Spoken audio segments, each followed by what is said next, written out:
Assalamualaikum warahmatullahi wabarakatuh. Sahabat Iwan Villa dimanapun Anda berada, berjumpa lagi di channel Ahmad Lintas Agama 01. Kepada Iwan Villa dimanapun Anda berada, marilah kita senantiasa memanjatkan puji syukur kehadirat Allah Subhanahu wa Ta'ala, agar selalu melimpahkan rahmat dan hidayahnya kepada kita semua, karena Allah Subhanahu wa Ta'ala adalah tempat semua makhluk untuk bergantung, bukan Tuhan yang digantung oleh makhluknya, ya. Dan kita akan mengangkat topik di malam hari ini, yaitu topiknya adalah siapakah dan biodatanya si Saul, ya. Dan kita tidak perlu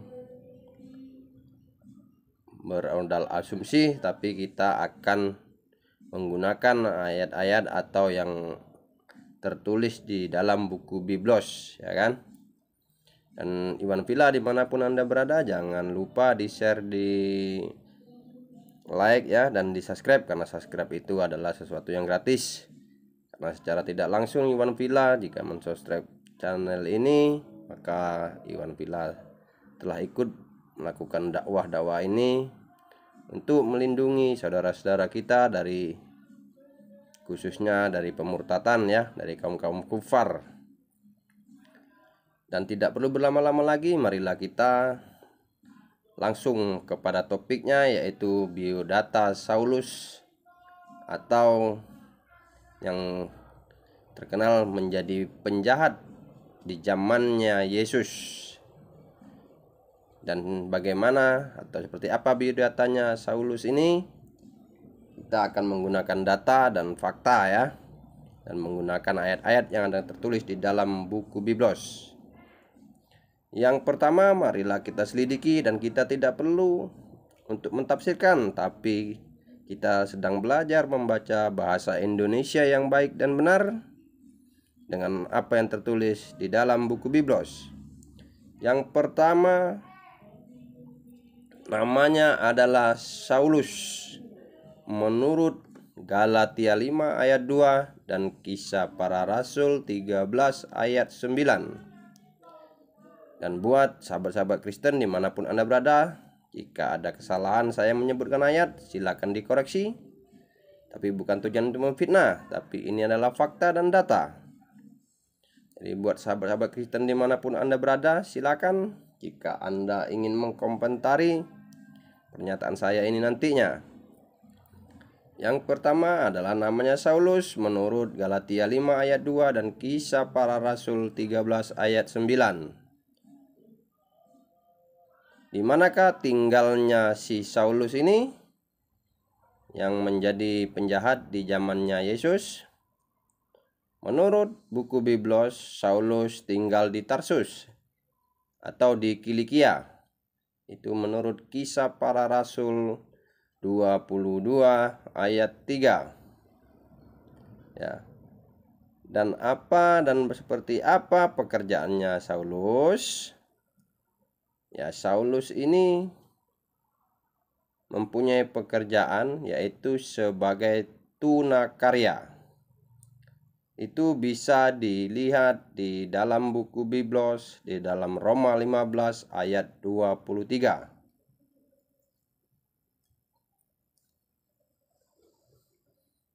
Dan siapakah sebenarnya Saulus ini? Saulus adalah penjahat ternama di zamannya Yesus, dan Saulus adalah orang yang mendirikan komunitas Kristen dan orang yang mengajarkan dan menuhankan Yesus. Sementara ketika Yesus hidup, dia adalah seorang penjahat. Jadi Saulus ini adalah pendiri komunitas Kristen menurut Kisah Para Rasul 11 ayat 26. Jadi Iwan Villa dimanapun Anda berada, Dan juga sahabat-sahabat Kristen, jika nantinya ada kesalahan saya menyebut ayat, silakan dikoreksi. Tetapi saya tidak akan mentafsir ayat, tetapi saya akan belajar menggunakan bahasa Indonesia yang baik dan benar, dan juga kaidah bahasa Indonesia itu sendiri. Ya, itu tadi sudah nama Paulus, ya tinggalnya, pekerjaannya, dan juga salah satunya pendiri Kristen. Kita memasuki biodata yang kelima, yaitu Paulus itu adalah penjahat di zamannya Yesus, dan Paulus itu adalah keturunan orang Farisi. Itu bukan saya yang mengatakannya, tetapi itu adalah perkataan Paulus itu sendiri. Silakan Anda baca di Kisah Para Rasul 23 di ayat 6 ya. Di sana juga Paulus mengatakan, dan sedikit akan saya cuplik ya kan. Paulus itu berkata, "Hai saudara-saudaraku, aku adalah orang Farisi, keturunan Farisi."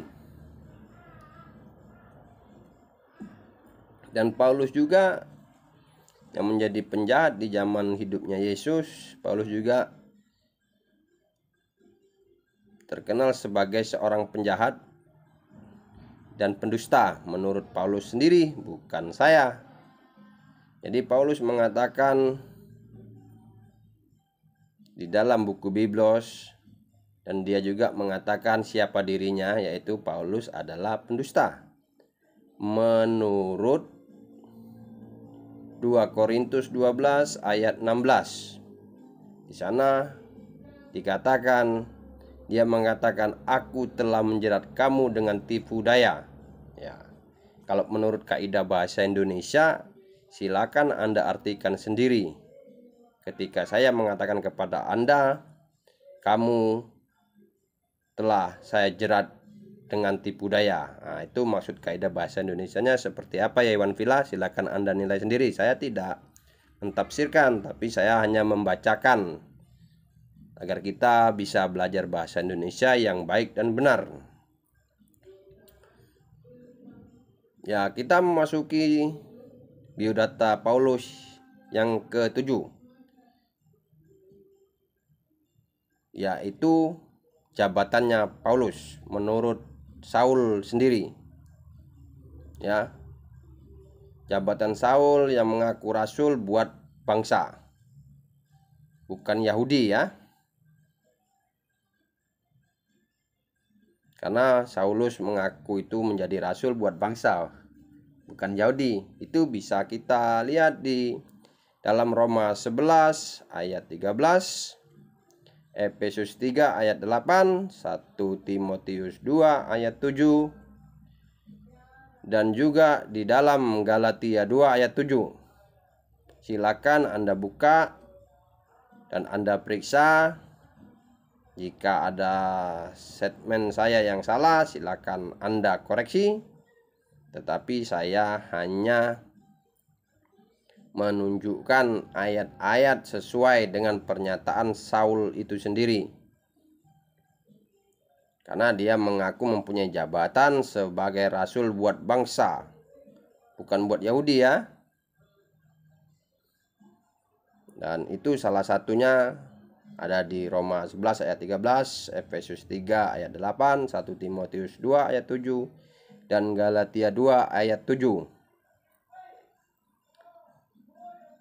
Biodata Paulus yang ke-8 adalah Saulus adalah Allah Bapa bagi umatnya Kristen. Jadi tidak perlu kita mentafsirkan ayat-ayat, tetapi kita cukup membacanya dengan bahasa Indonesia yang baik dan benar, pernyataan Saulus sendiri.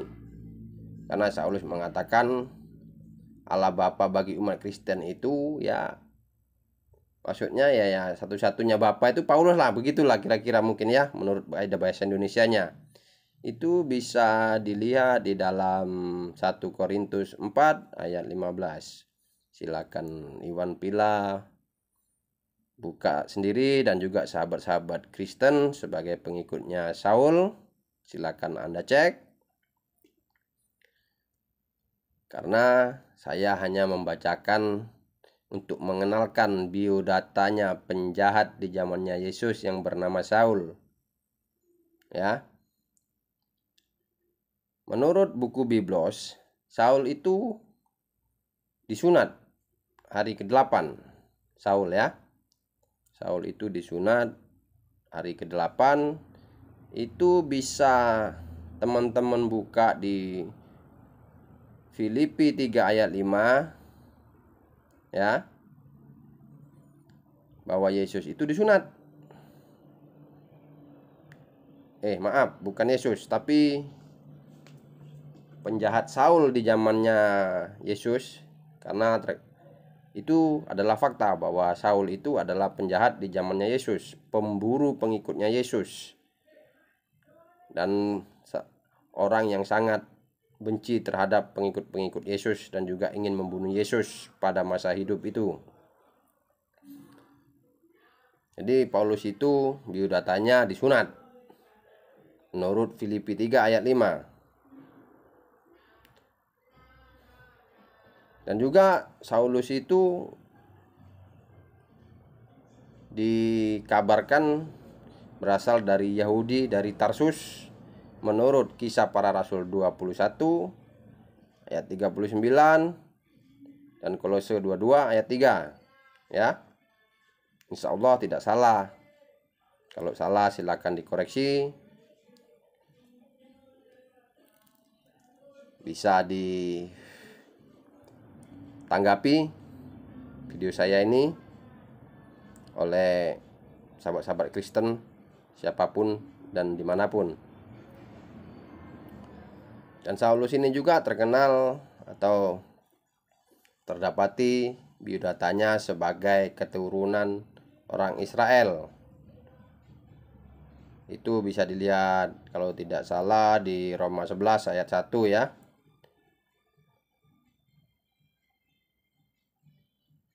Atau di Ibrani aslinya atau di Filipi 3 ayat 5.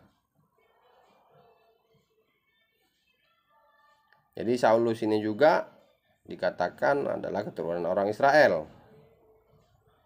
Saulus ini sebagai penjahat di zaman hidupnya Yesus dan pemburu pengikut-pengikut Yesus dan ingin membunuh Yesus, ini dikenal sebagai orang yang berasal dari orang Israel, bersuku bangsa Benyamin.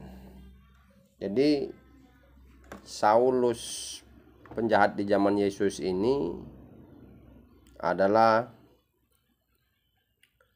bersuku bangsa Benyamin. Suku bangsa di Israel itu dia ikut bangsa Benyamin. Itu bisa diselidiki atau dilihat di dalam Filipi 3 ayat 5, Roma 11 ayat 1 ya.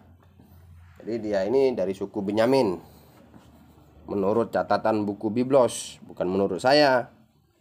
Saya hanya membacakan aja, tapi tidak mungkin saya baca semua isi-isi ayat buku atau buku apa yang tertulis dalam buku Biblos sebagai biodatanya Saul ya, penjahat dari Tarsus.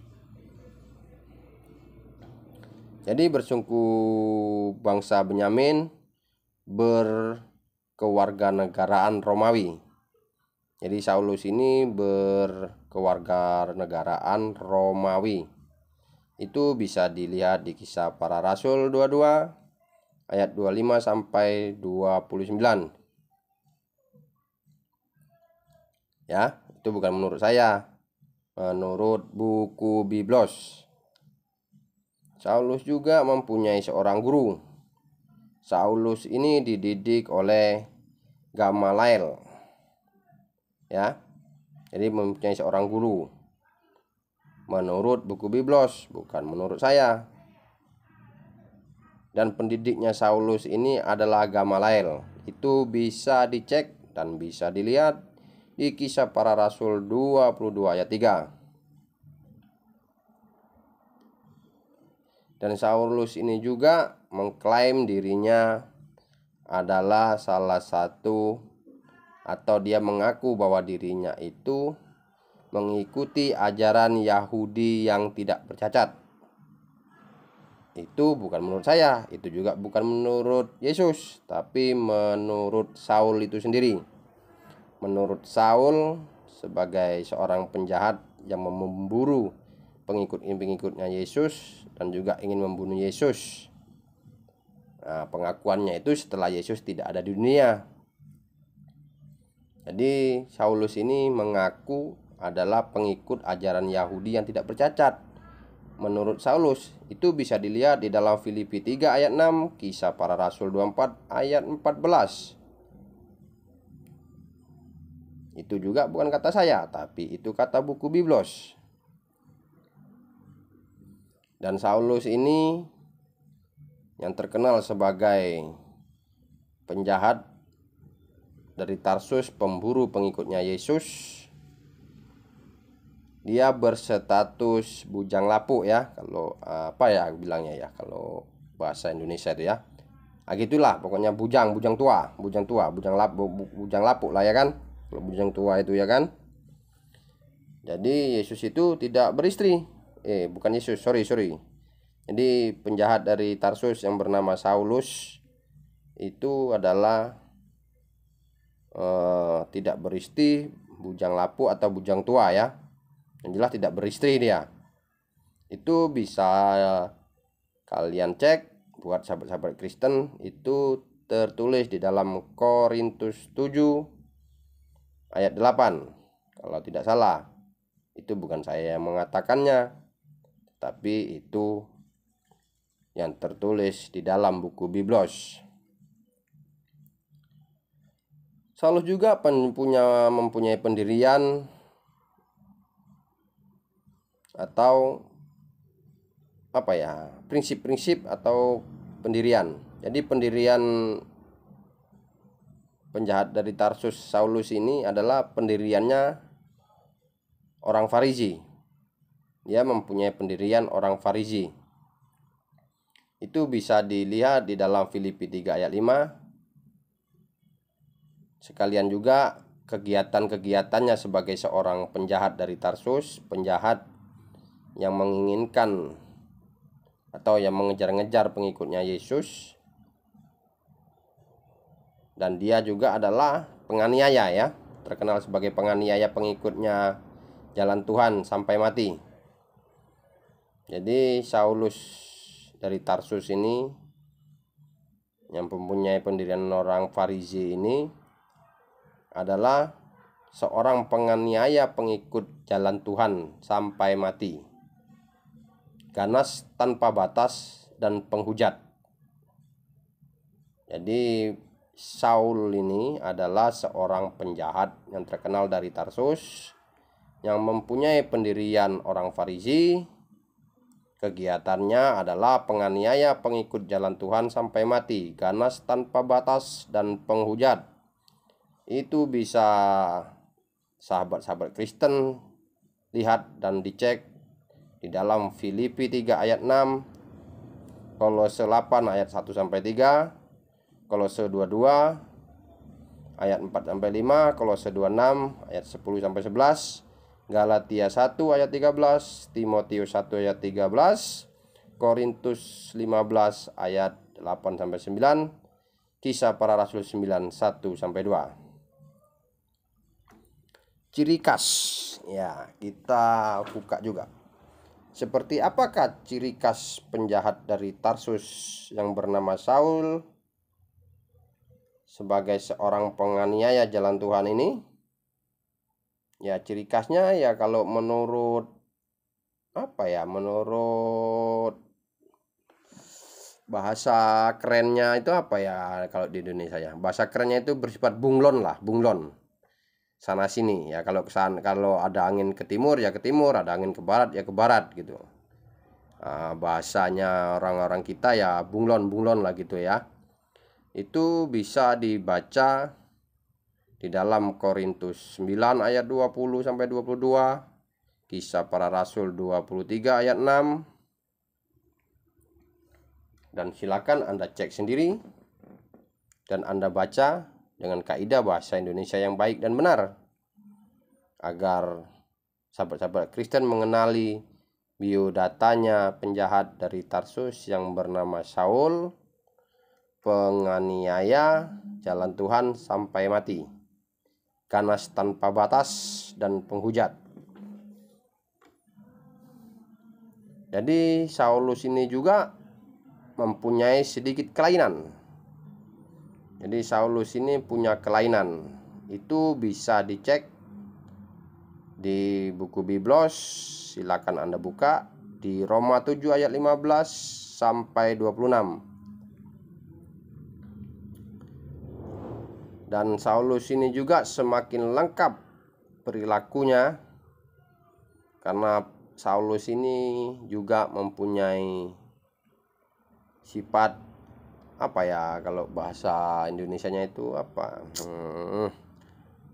kalau bahasa kita munafik.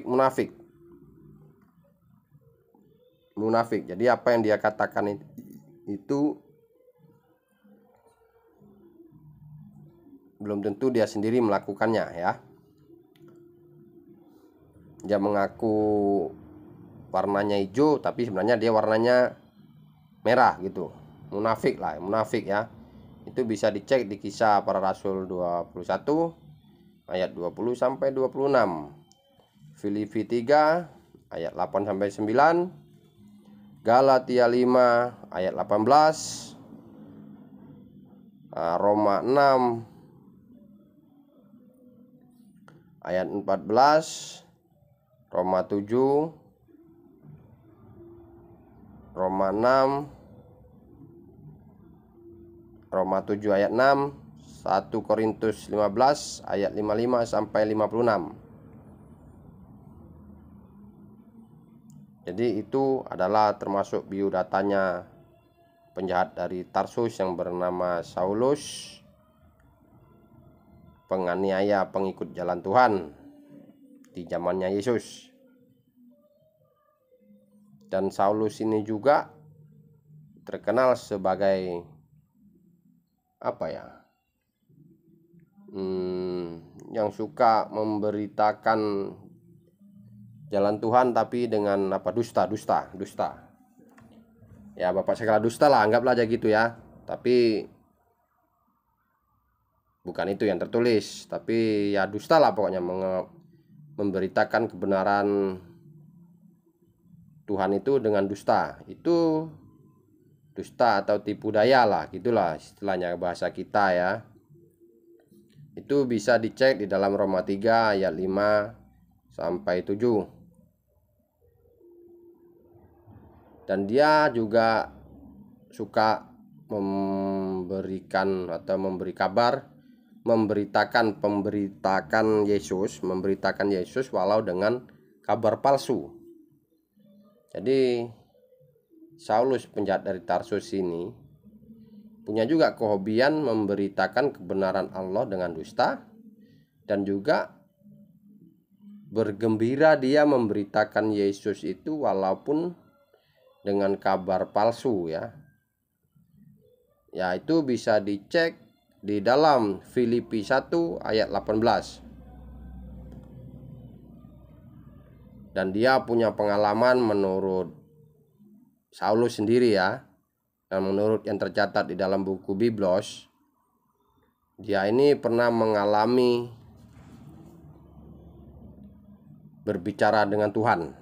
Nah, gitulah bahasa Indonesianya menurut kita lah istilahnya, bahwa Saulus ini pernah mengalami berbicara dengan Tuhan. Itu bisa dilihat ya di dalam 2 Korintus 12 ayat 8 sampai 9. Ya, meskipun bahwa pengakuan dia berbicara dengan Tuhan ini tidak bisa dipegang secara utuh ya kan. Karena di satu sisi dia mengatakan bahwa dia melihat cahaya tapi tidak mendengar suara seorang pun jua. Nah, itu mengalami ketika dia mengalami berbicara dengan Tuhan ya kan.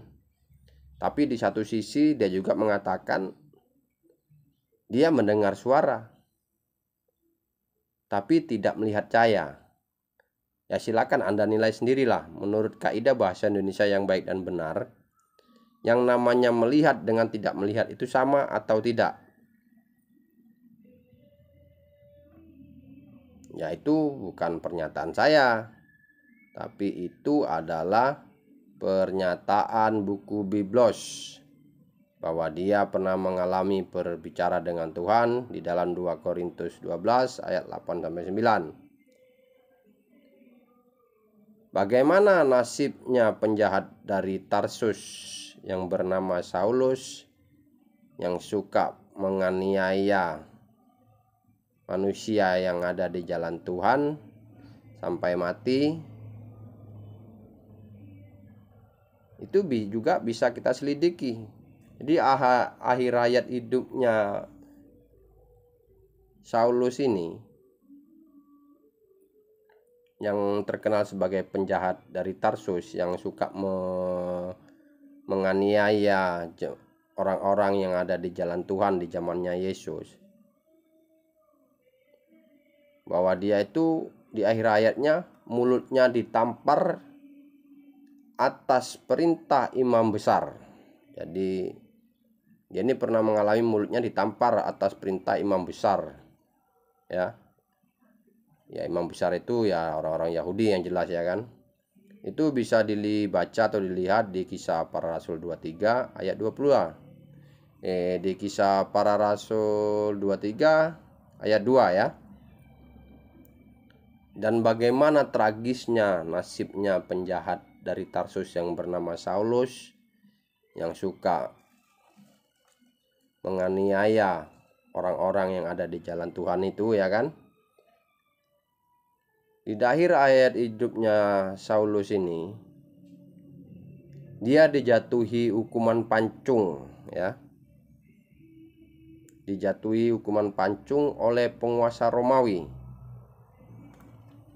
Jadi sebenarnya tragis juga kematiannya penjahat dari Tarsus ini yang suka menganiaya jemaat Tuhan, ya, atau orang-orang yang suka di jalan Tuhan itu ya dianiaya sampai mati oleh Saul, keturunan Farisi ini, atau yang lebih terkenal itu Saul dari Tarsus.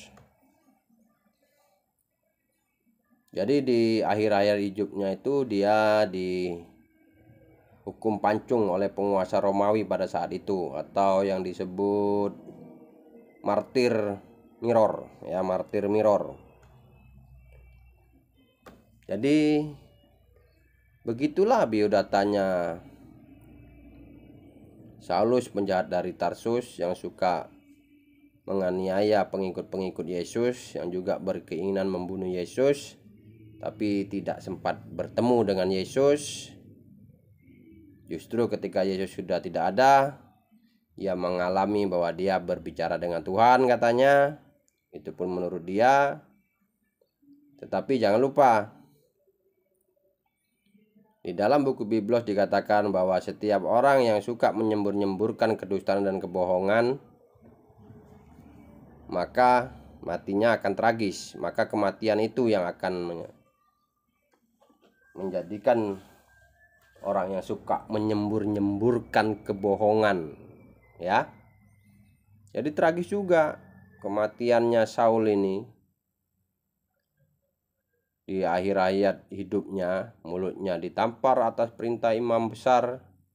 Itu bisa dilihat di Kisah Para Rasul 23 ayat 2, ya kan.